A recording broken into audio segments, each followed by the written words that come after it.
He saved a beggar's life in the pouring rain, thinking it was just a fleeting act of charity. But he had no idea that the shivering man was actually a secret billionaire. And that this single moment was being watched. When the beggar died, the city was stunned. He left his entire massive fortune to the stranger who saved him, leaving his own family with absolutely nothing. But here is the twist that will break your heart. The beggar's granddaughter wasn't angry. She didn't want the money. She just wanted a simple keepsake. But the billionaire CEO?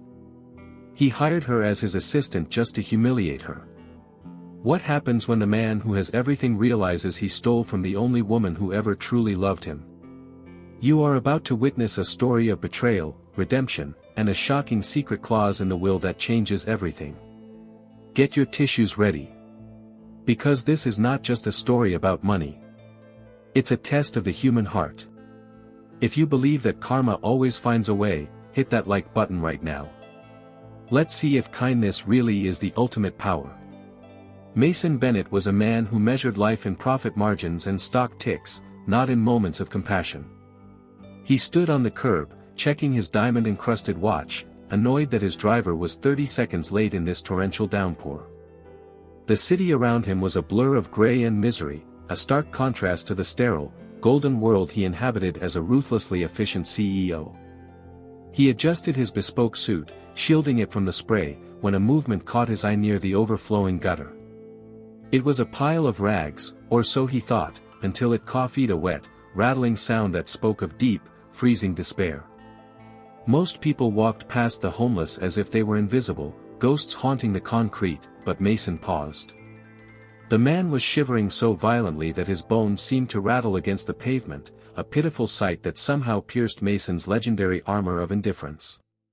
Without thinking, an anomaly for a man who calculated every risk, Mason stripped off his cashmere trench coat. It wasn't a decision born of piety, it was a sudden, visceral reaction to suffering.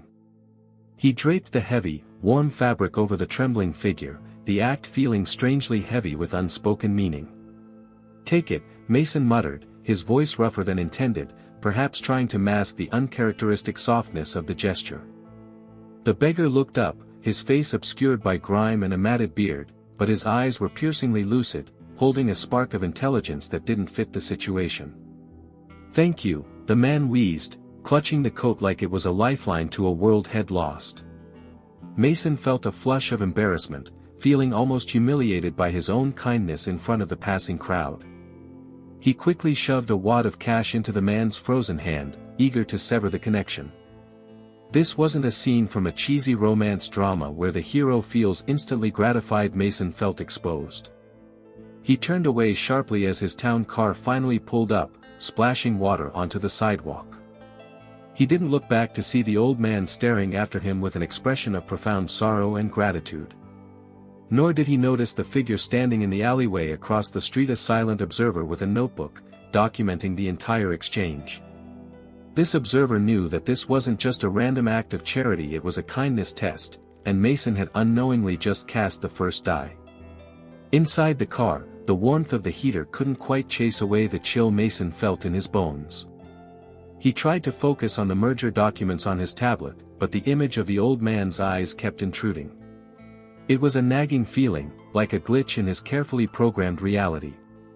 He told himself it was just a coat, just a tax write-off in the grand scheme of his fortune, but deep down, he knew something had shifted. It was a subtle crack in the dam, a precursor to a life-changing flood that was about to wash away everything he thought he knew about value. The rain continued to hammer the city, washing away the grime but leaving the secrets buried deep in the asphalt. Mason arrived at his penthouse, a glass tower that looked down on the ants of the city, feeling a strange sense of disconnect. He poured a drink, staring out at the storm, unaware that the karma he had just generated was already circling back to him. The universe has a funny way of keeping score, and tonight, the ledger had been opened. He thought the interaction was over, a fleeting moment in a busy life, but it was actually the prologue. Meanwhile, back on the street, the old beggar pulled Mason's coat tighter, a small smile playing on his cracked lips.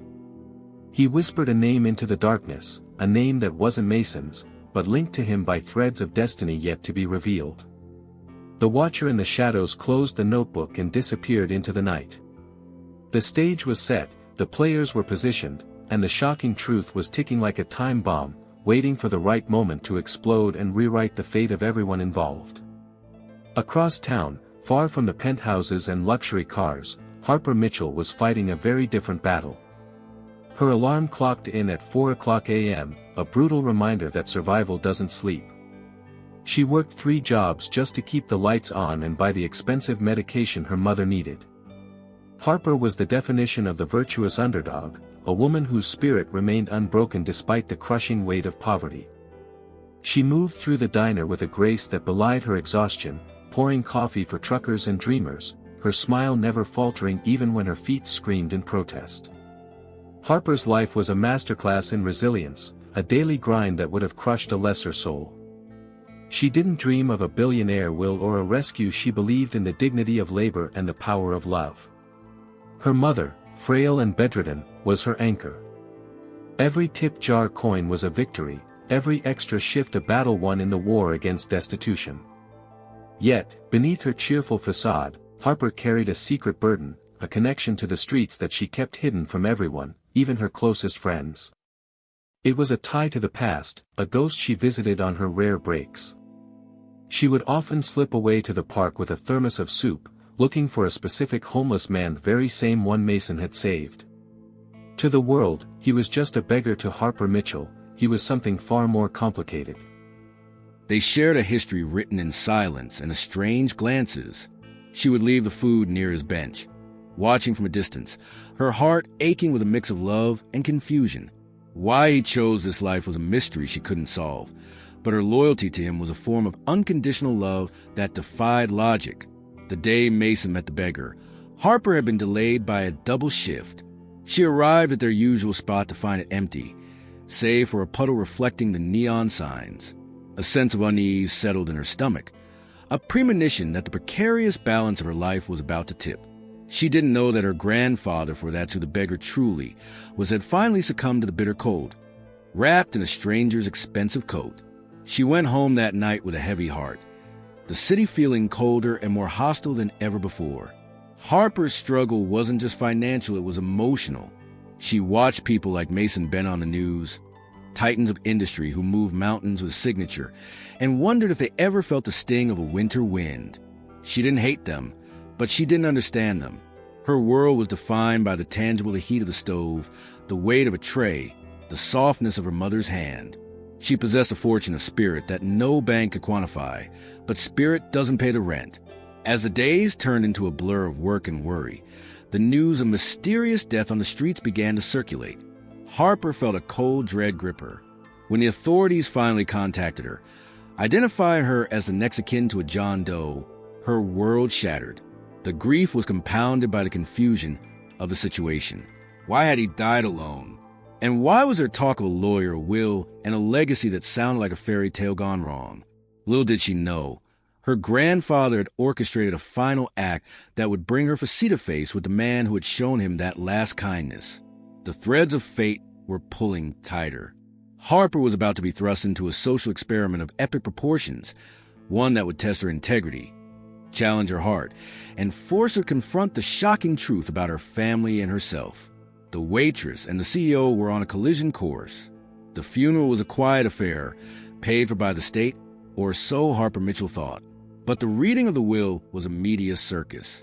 It took place in a law firm that smelled of mahogany and old money, a place where people like Harper usually only entered to empty the trash bins. She sat in the back, wearing her only black dress, feeling small and out of place. To her shock, Mason Bennett walked in, looking annoyed and checking his phone, clearly wondering why he'd been summoned for the will of a man he didn't know. The executor, a stern man with spectacles, began to read. The room went silent as the shocking truth was revealed. The homeless man, known to the streets as Old Joe, was actually Arthur P. Sterling, a reclusive industrialist who had vanished decades ago. A collective gasp went through the room. The man who had frozen to death on a sidewalk possessed a fortune that rivaled the GDP of a small country. Harper's hands trembled. She had known he was her grandfather, but the money? That was a secret he had taken to the grave. Then came the plot twist that no one saw coming. The executor announced that Arthur had been conducting a lifelong kindness test. He had left his entire estate, billions of dollars, real estate, and controlling interest not to his blood relative, Harper, but to the stranger who offered warmth when the world offered ice. The room turned to stare at Mason. He sat frozen, the cynicism wiped from his face by pure shock. He had inherited a kingdom for the price of a coat. The outrage in the room was palpable.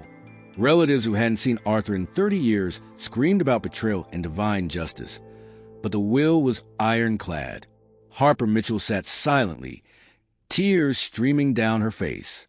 She wasn't crying for the money. She was crying because her grandfather had erased her from his legacy. It felt like a final rejection, a slap in the face from beyond the grave. Mason, recovering from his shock, looked at Harper. He didn't know who she was. Just a crying girl in a cheap dress, another casualty of the old man's eccentric game. The media went into a frenzy. CEO inherits beggar's billions. The headline screamed. It was the ultimate romance drama without the romance, a twisted fairy tale. Mason was painted as a golden boy of destiny, while Harper was a forgotten footnote. But Mason didn't feel like a winner. He felt the weight of the inheritance, like a millstone. Why him? Why now? And who was this girl whose quiet sobbing seemed to drown out the lawyers shouting? As the meeting adjourned, Mason was mobbed by reporters. He pushed through them, his mind racing. He had everything he ever wanted. Yet he felt a strange emptiness. He looked back at the law office doors, hoping to catch a glimpse of the girl, but she was gone.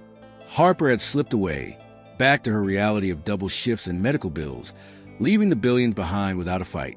It was a dignified exit that baffled Mason. This event set the stage for a conflict that was about more than money. It was about values. Mason had the cash, but Harper had the moral high ground, even if she didn't know it yet. The billionaire was just a catalyst. The real story was about to begin, and it would require Mason to look past the bank account and into the heart of the woman he had unknowingly robbed. Days later, Mason Bennett sat in his office, the new owner of a vast empire he hadn't earned.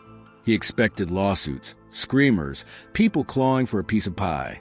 What he didn't expect was Harper Mitchell walking through his glass doors, not with a lawyer, but with a quiet, terrifying resolve.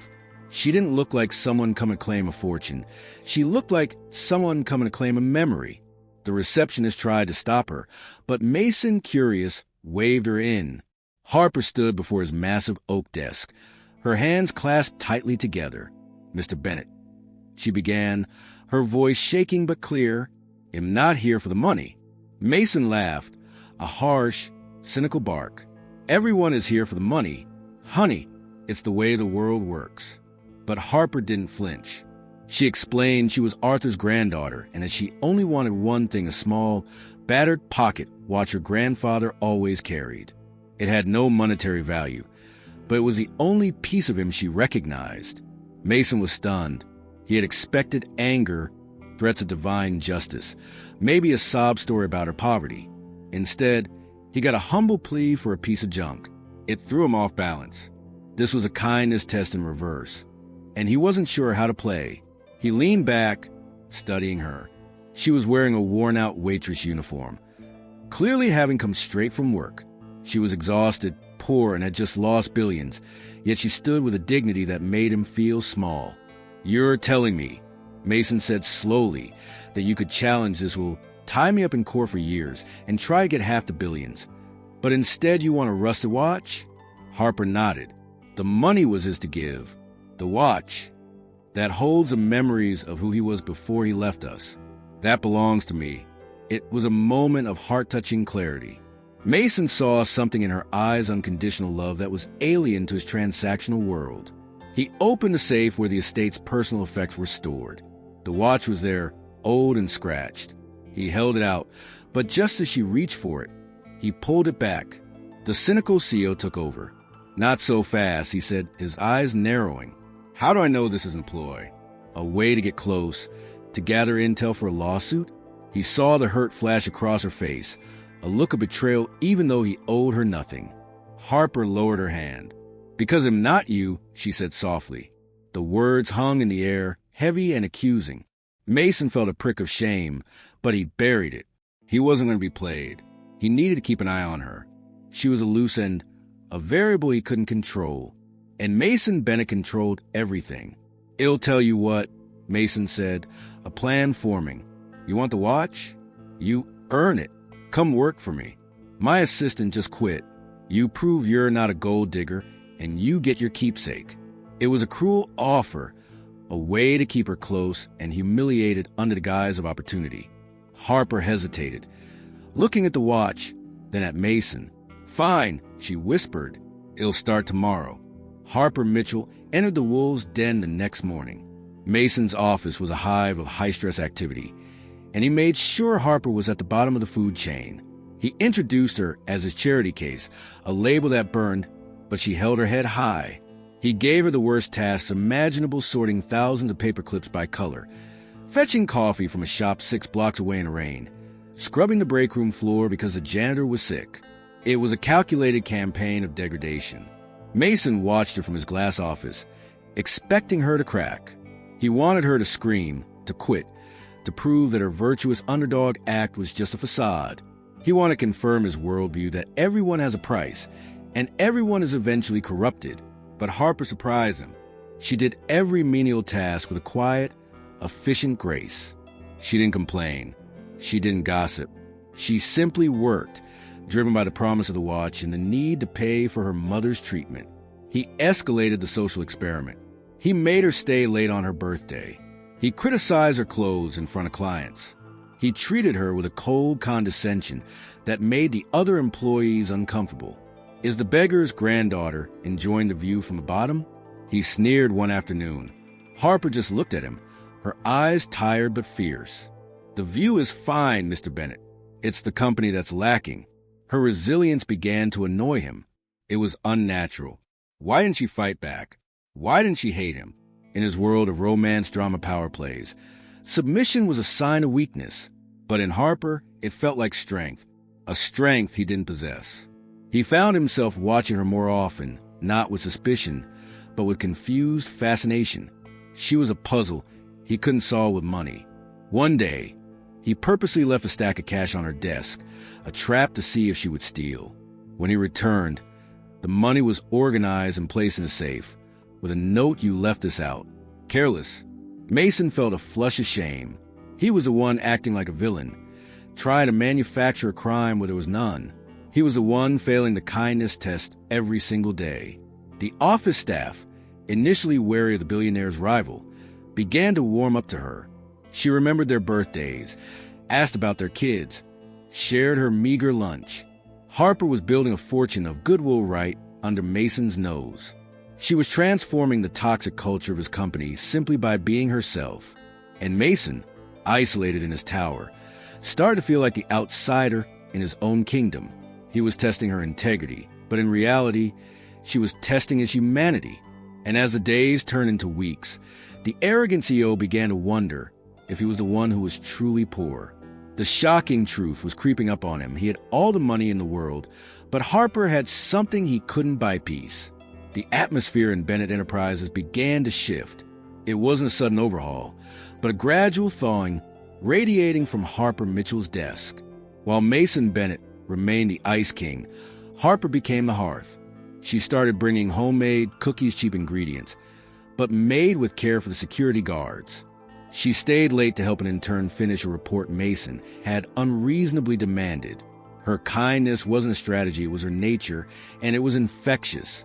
Mason observed this from a distance, confused. He saw the smile she elicited from his terrified staff. He heard the laughter in the break room, a sound that had been extinct in these halls.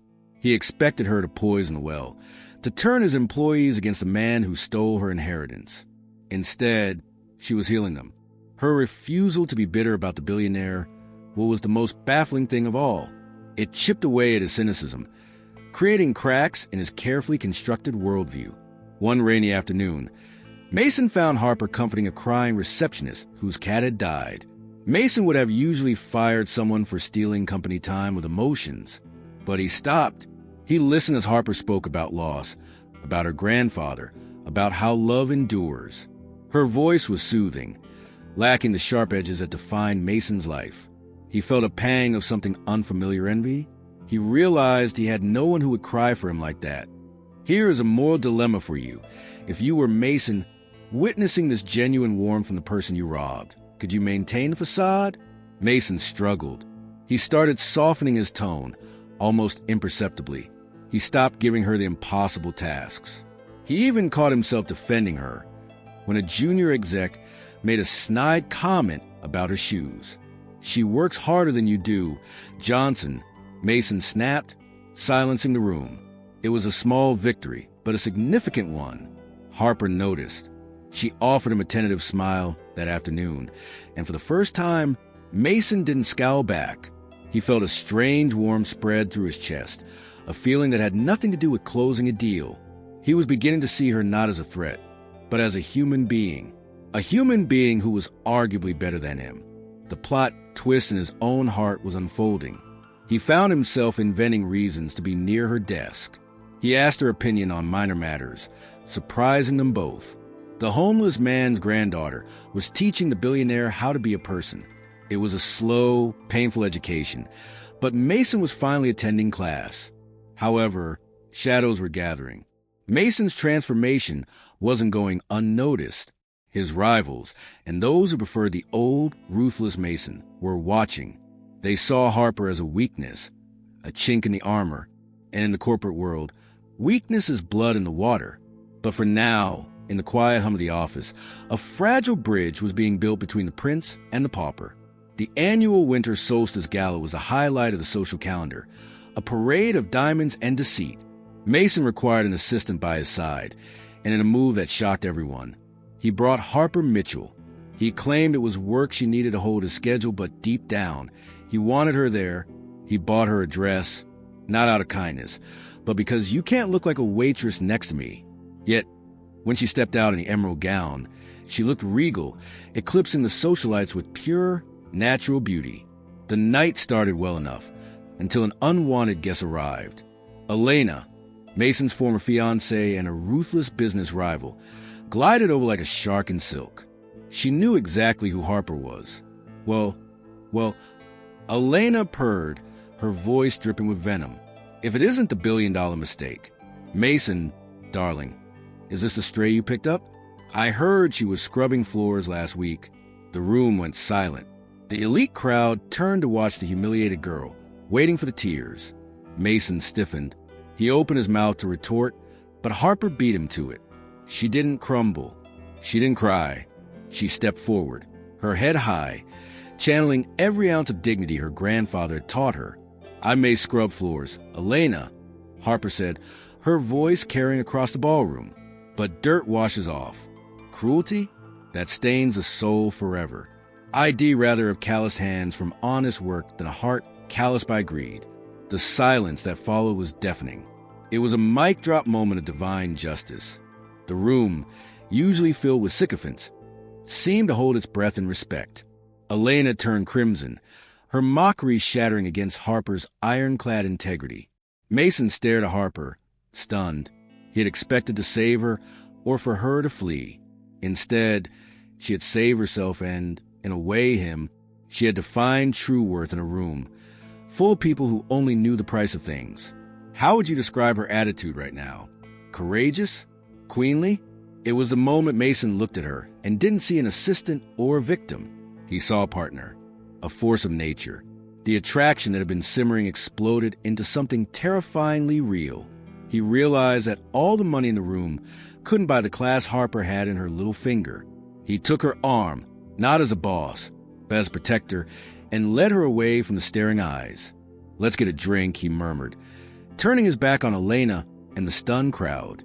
It was a public declaration of allegiance. For the first time, Mason Bennett was proud to be seen with the waitress. Later that night, on the balcony, they shared a moment of quiet understanding. The city lights twinkled below, the same city where they had started on opposite sides of the glass. "You were amazing in there," Mason admitted, a rare confession. Harper looked at him, the moonlight catching her eyes. "I just told the truth, Mason. It's easier than lying." The romance drama was shifting gears. The walls were coming down. After the gala, the dynamic shifted irrevocably. Mason could no longer pretend Harper was just an employee. He began to investigate her life, not to find dirt, but to find ways to help. He discovered the mountain of debt she was drowning in, specifically the medical bills for her mother's palliative care. It was a staggering sum, one that kept Harper in a perpetual state of anxiety. Mason, the man who used to check stock prices before getting out of bed, felt a physical ache for her struggle. He did something he never did. He acted anonymously. He contacted the hospital and paid off the entire balance, burying the transaction under layers of shell companies, so it couldn't be traced back to him. When Harper received the notification that the debt was cleared by a charitable grant, she wept at her desk. Mason watched from his office, his heart hammering. He didn't want the credit. He just wanted to see her breathe. It was his first true act of unconditional love, even if he couldn't name it yet. This secret act marked the shattering of his emotional armor. He realized that his fortune was useless if it sat in a vault. Its only real value was in its ability to alleviate suffering.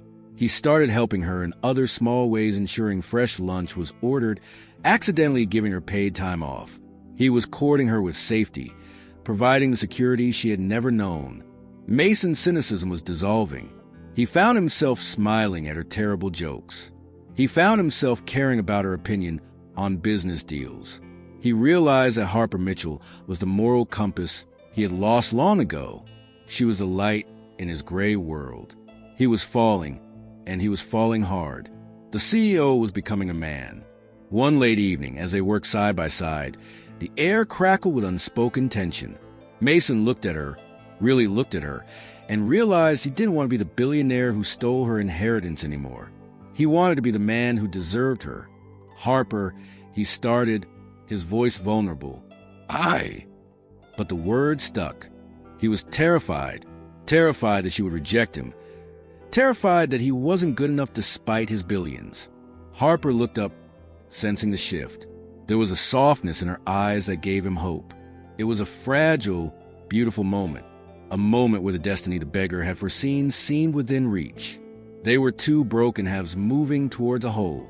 But in the world of high stakes and jealous rivals, happiness is a target. Just as Mason prepared to confess his growing feelings, to perhaps offer to return the fortune, or at least share it, the shadow of the past loomed. The observer from the alley, the rival executives, the jealous ex-fiancé forces were conspiring to crush this budding romance before it could bloom. The plot twist was loaded in the chamber. The morning Mason decided to tell Harper everything, to offer her the money, his heart. The frantic knock came at his door. It was his head of security, accompanied by Elena. They carried a file, thick and damning. "You need to see this, Mason," Elena said, feigning concern. "It's about your little charity case." Mason felt a pit in his stomach. He opened the file.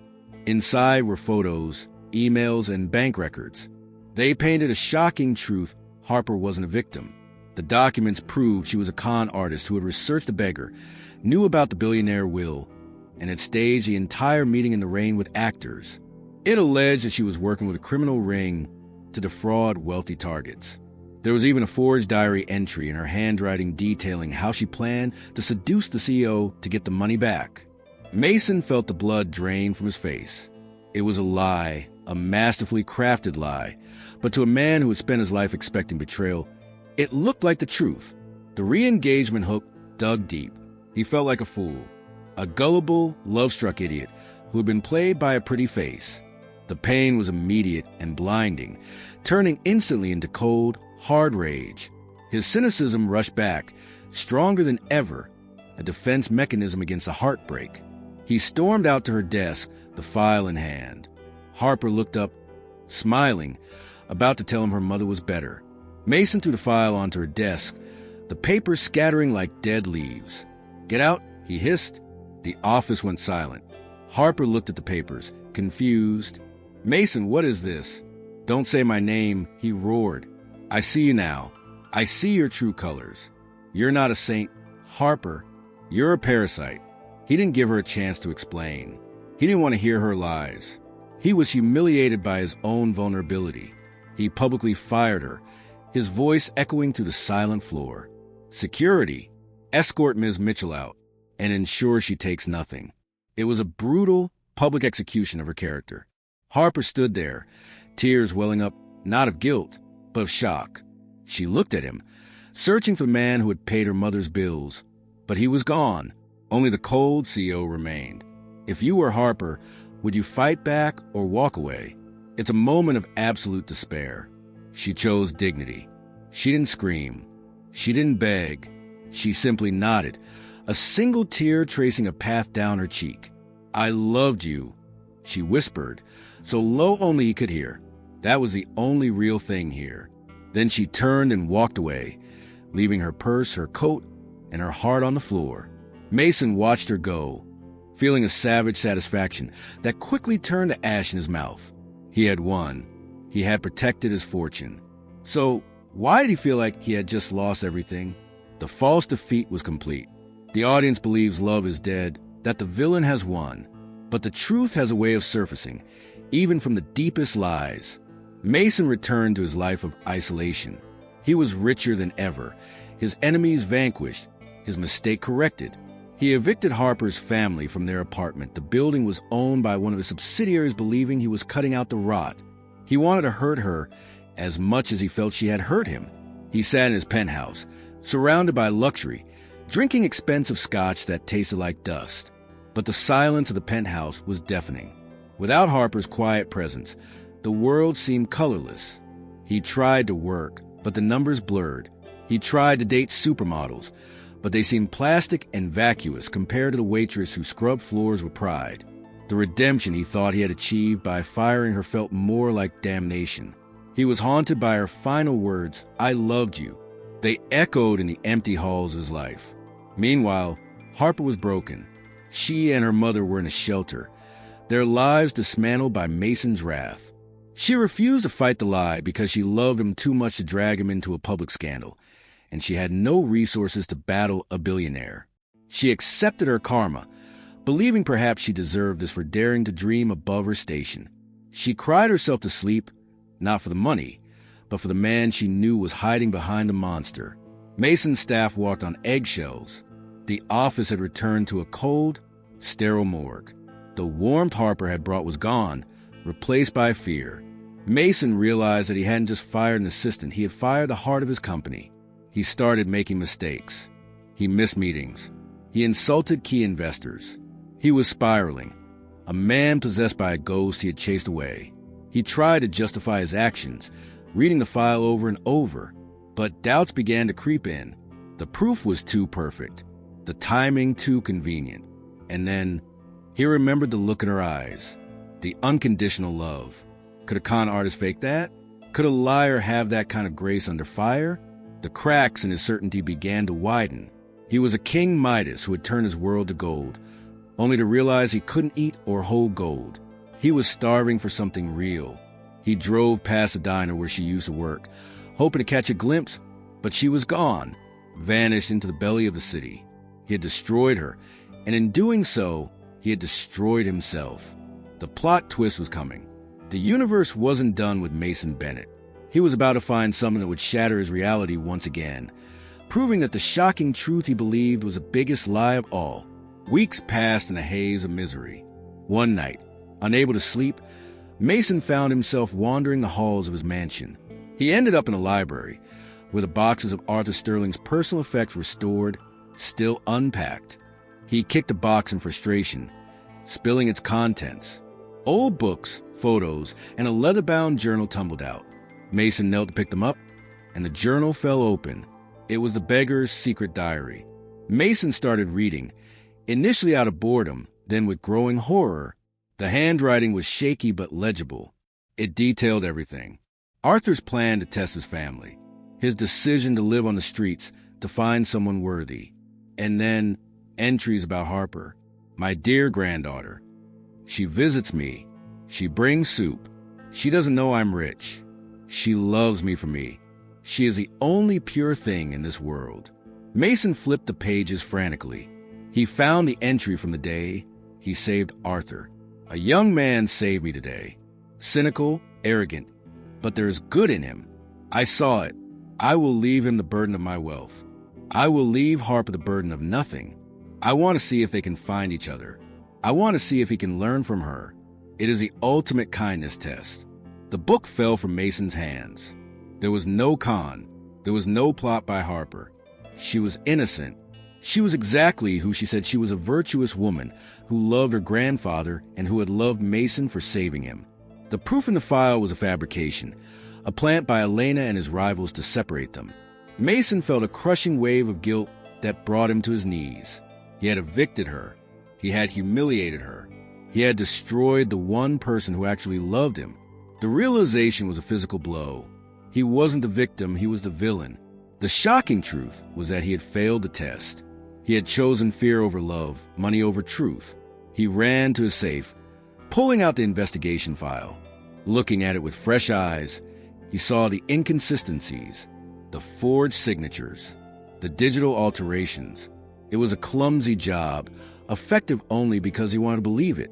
He had wanted to retreat to his safe, cynical world. He screamed, a raw sound of regret that shook the walls. He had to fix this. But how? He didn't know where she was.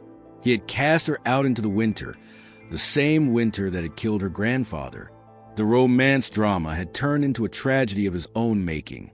But Mason Bennett was a man of action. He wiped his tears. He was done being the CEO. It was time to be the man Harper believed in. The realization that he had been manipulated by Elena and his own insecurities burned Mason like acid. He called his lawyers at 3:00 a.m., demanding a meeting. He called private investigators, not to dig up dirt, but to find a missing person. Find Harper Mitchell. He ordered, his voice breaking. Spend whatever it takes. Just find her. He confronted Elena the next morning. He didn't fire her. He destroyed her. He laid out the diary, the inconsistencies, the betrayal. She tried to deny it, but Mason's fury was a cold, terrifying thing. He promised to expose her fraud to the board, to the police, to the world. She fled his office, her career in ruins, but Mason felt no satisfaction. Revenge didn't bring Harper back. He sat in his empty office, looking at the city. It was raining again, the same rain that started it all. He realized that money was a poison. It was a magnet for the Elenas of the world, and the wall that kept the Harpers away. He hated every cent of the inheritance. It had cost him the only happiness he had ever known. Curta este texto como signo de respeto pela corgem deli. Mason made a radical decision, a decision that would prove he had changed. He couldn't buy her forgiveness. He had to earn it. He had to become the man Arthur Sterling hoped he could be.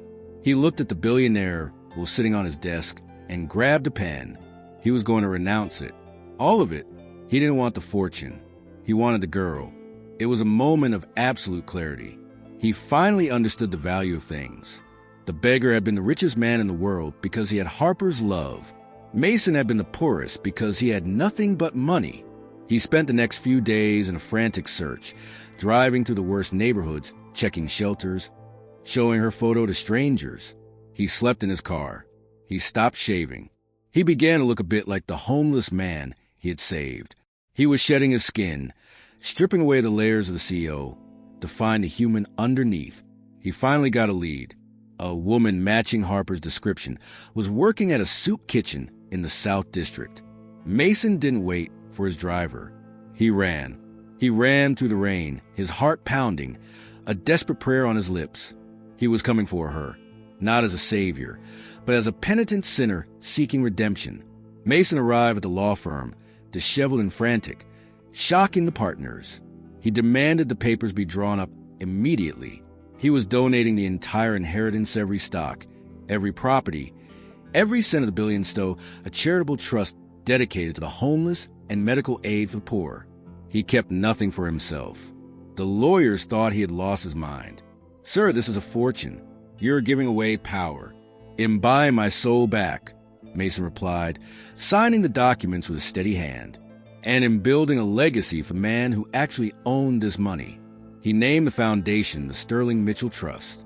It was a public declaration of his regret and his respect for Harper's family. The news broke instantly. Billionaire gives it all away. The world was stunned. The cynic had become a saint.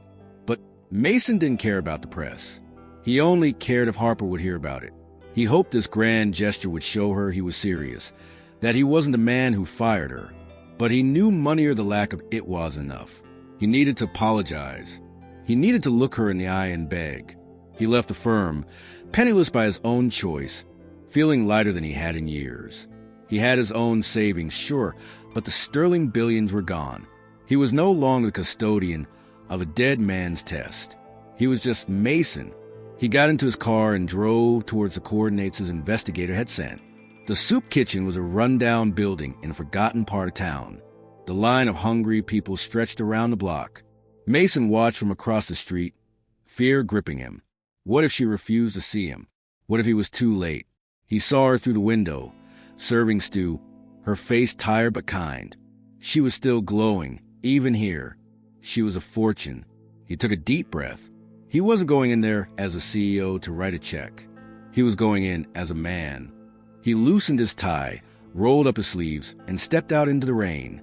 The destiny that started with a coat was about to end with a plea. He walked past the line, ignoring the stares. He reached the door and pushed it open. The smell of cabbage and wet wool hit him. He scanned the room and locked eyes with her. Harper froze, the ladle hovering over a bowl. The room seemed to vanish. It was just them, the betrayer and the betrayed. The shocking truth was about to be spoken. Harper looked at him with a mix of fear and sadness. She expected him to yell or to mock her new reality, but Mason didn't speak. He walked over to the station next to her, picked up an apron, and tied it over his ruined designer suit. "I'm here to work," he said quietly, his voice trembling slightly. Harper stared at him. "Mason, what are you doing?" "I'm doing what I should have done a long time ago," he replied, taking a ladle. "I'm serving." And he did, for hours. The former billionaire stood beside the outcast, serving food to the homeless. He looked people in the eye. He smiled. He offered comfort. He sweated. He got gravy on his silk shirt. He didn't complain once. Harper watched him, stunned. This wasn't the arrogant man who had fired her. This was someone new, someone humble. The kindness test was finally being passed. The people in the line didn't know he was rich. They just saw a guy trying to help. And for Mason, that anonymity was a blessing. He felt a connection to humanity he had never felt in the boardroom. When the shift ended, they stood in the empty kitchen, the silence heavy between them. Mason dropped the ladle and turned to her. He didn't try to touch her. He just fell to his knees on the dirty linoleum floor. "I am so sorry," he choked out. "I was a fool. I was blind. I read the diary. I know the truth. I know you loved him. And I know I don't deserve you." He told her everything. The forged file, Alina's betrayal, his own fear. He told her about giving away the money. "It's gone, Harper. The billions. I gave it all to charity in your name. I don't want it. I just want you to know that I see you. I really see you." Harper looked at the man kneeling before her. She saw the raw honesty in his face. She saw the redemption he was fighting for. Her heart, which she thought was closed to him, fluttered. "If you were Harper, could you forgive him?" She took a step closer. "You gave it all away?" she asked softly. "Every penny," Mason vowed. "It couldn't buy what I need." Harper reached out and touched his face, her fingers tracing the lines of worry. "You idiot," she whispered, but there was no malice in it. "You didn't have to buy a way back to me. You just had to be here." Just as they were sharing a tearful embrace, the door burst open. It was the executor of the will, accompanied by police officers. Mason stood up protective, thinking they were here to arrest Harper for the false fraud charges. But the officers headed straight for the shadows where a private investigator had been filming the social experiment. And then they produced a warrant for Elena, who had been implicated by the investigators' footage in the forgery scheme. The executor cleared his throat.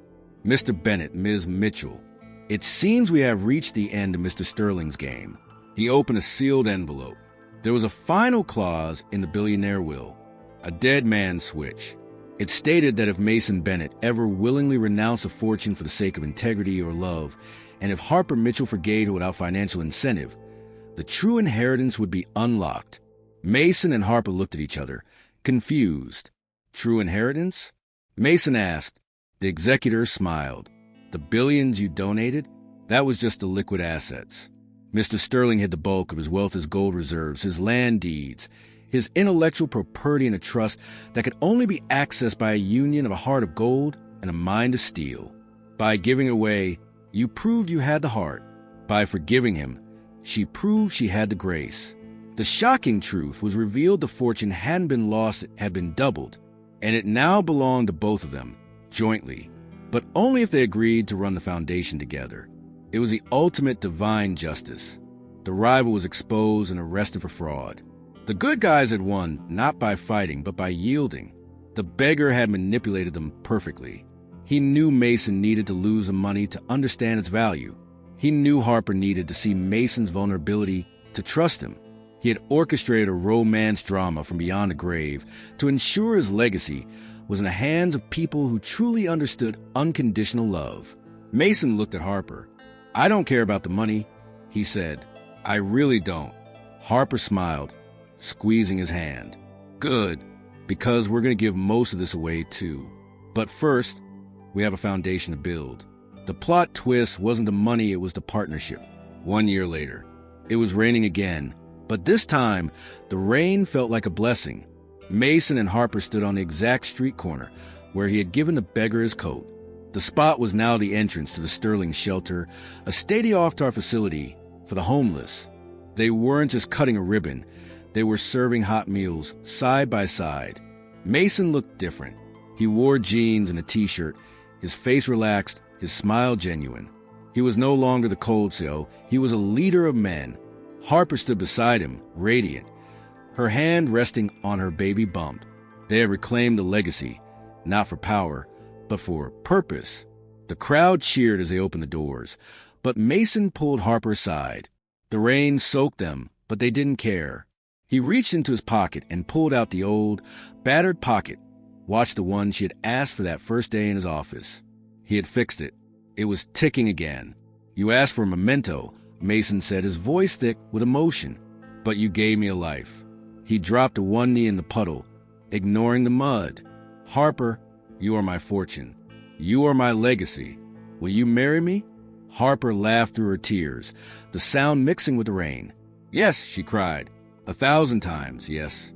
They kissed in the pouring rain, a full-circle moment of divine justice and love.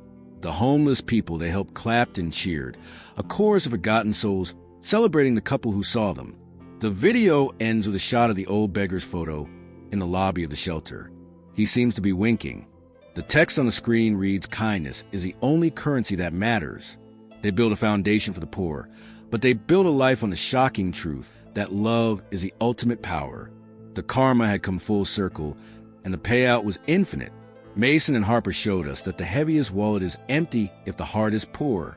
Real wealth isn't what you keep in a vault, it's what you give away when no one is watching. If you are part of the rare few who believe that compassion is the true mark of success, then you belong here. Click that subscribe button and join our family of dreamers who know that kindness is a superpower. Now, I have a mission for you. Hit the like button to help this message of hope beat the algorithm and reach those who need it most. In the comments, I want to know your heart if you were Harper. Could you have truly forgiven Mason after everything he did? I read every single response. And finally, share this video with just one person today who needs a reminder that good things eventually happen to good people. But don't go just yet. Our channel is a treasure chest of emotions waiting to be opened. Explore our playlist to discover other unforgettable journeys, just like this one. And to make sure you're front row for our next emotional roller coaster, turn on that notification bell right now. You won't want to miss the incredible story we are telling next. Stay kind, and I'll see you in the next video.